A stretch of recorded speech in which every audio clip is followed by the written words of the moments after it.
বাংলাদেশে হুজুর নামের কিছু শয়তান আছে না নাই? আরো জোরে বলেন আছে না নাই? এদেরকে আপনারা চিনতে হলে মাঝে মাঝে মানে একটু টেস্টার ধরবেন, তা না হলে চেনা যাবে না। খুব বিচক্ষণেরা, খুব চৌকান্ন থাকে, এদের আপনি চিনতে পারবেন না খুব সহজে। এই যে শবে বরাতের আগের রাত্রি একজন মৌলবী বক্তৃতা দিল, ফেসবুকে দেখবেন যে শবে বরাতের রাত্রি মসজিদে যাওয়ার চেয়ে বিশ্বাখানায় যাওয়া ভালো। এ আপনারা শুনছেন না, অনেকে দেখছেন না? এটা ওরে তো জুতা দিয়ে নাড়া করা দরকার। কি অবস্থা! কাদিয়ানীদের বিরুদ্ধে কথা বলার কারণে দুইজন হক্কানি আলেম একজন বক্তার জিহ্বা কেটে নিয়েছে। আমরা তাদেরকে লক্ষ্য করি, বলে শোনো আলেম নামের জালেম, তোমরা যারা কাদিয়ানীদের বিরুদ্ধে কথা বলার কারণে বক্তার জিহ্বা কেটেছ, একজন বক্তার জিহ্বা কেটে কাদিয়ানীদের বিরুদ্ধে কথা বলা বন্ধ করতে পারবে না।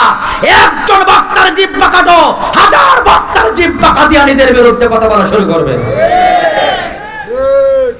আর্জেন্টিনা ফ্রান্সের যেদিন খেলা হলো, আমাদের খুলনা হাদিস পার্কে এক মিলাদ মাহফিলের ব্যবস্থা করা হলো। কোন মায়ের সন্তানরা করেছে আমি জানি না, তবে কিছু আছে বাপ মরে গেলে, মা মরে গেলে মানে একটা পোল্ট্রিও জবাই করে না, তবে আর্জেন্টিনার জন্য গরু জবাই করেছে, ব্রাজিলের জন্য মানে গরু জবাই করেছে। এরকম প্লেয়ার আছে না নাই?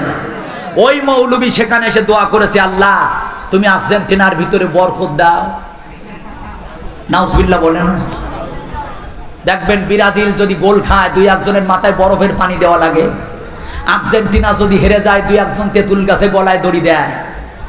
কিন্তু এই মুসলমানের বাচ্চারা জানে না, 200 কোটি মুসলমানের কলিজায় আঘাত দিয়ে 2 কোটি ইহুদির বাচ্চারা আমাদের প্রথম কেবলা বাইতুল মুকাদ্দাস মসজিদটা মুসলমানের রক্তে রঞ্জিত করতেছে।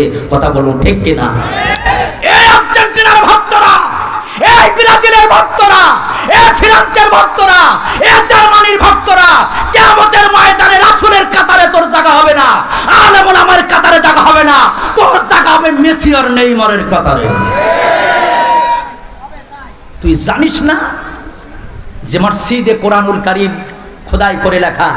তামাম পৃথিবী সব নবীরা নামাজ পড়েছে, এক মসজিদই প্রমাণ করবেন না, শুধুমাত্র একটা মসজিদ বাইতুল মুকাদ্দাস। আদম নবী থেকে শুরু করে সব নবীরা নামাজ পড়েছেন। সুলাইমান আলাইহিস সালাতু ওয়াস সালাম জিন দ্বারা যে মসজিদ নির্মাণ করেছেন। শুধু তাই না, যে মসজিদে আশেপাশে এত নবী রাসূলদের মাজার পৃথিবীতে অন্য কোনো জায়গাতে আপনি পাবেন না। ওই ইহুদির বাচ্চারা সেই মসজিদে ছোট ছোট মাসুম বাচ্চা তার মা বাবাকে পৃথিবীর জমিন থেকে বিদায় করেছে। যখন ক্ষুধা লাগে কুত্তার সাথে ডাস্টবিনে গিয়ে পচাবাসি খাবারগুলো খায়। ঈদের দিন তুই নতুন জামা পরলি, আরো ছোট ছোট বাচ্চাগুলো রক্ত মাখা জামা গায়ে দিয়ে মা মা বলে তারা রাস্তার পরে কেঁদেছে। ঈদের দিন তুই ভালো ভালো খাইছিস, পোলাও বিরিয়ানি খাইছিস, ছোট মাসুম বাচ্চাগুলা ধুলা পর্যন্ত তারা চাবাইছে, ওদের কিছু খাওয়ার ছিল না। তুই কাজ সাপোর্টার? সাপোর্টার যদি হতে চায়, দালালি যদি করিস, আল্লাহ রাসূলের পক্ষে দালালি করতে হবে। কথা বলেন ঠিক কিনা? কোরআনের পক্ষে কথা বল, ইসলামের পক্ষে কথা বল, আলেম ওলামাদের পক্ষে কথা বল। কিয়ামতের ময়দানে আল্লাহর কসম কোরআন তোর পক্ষে থাকবে।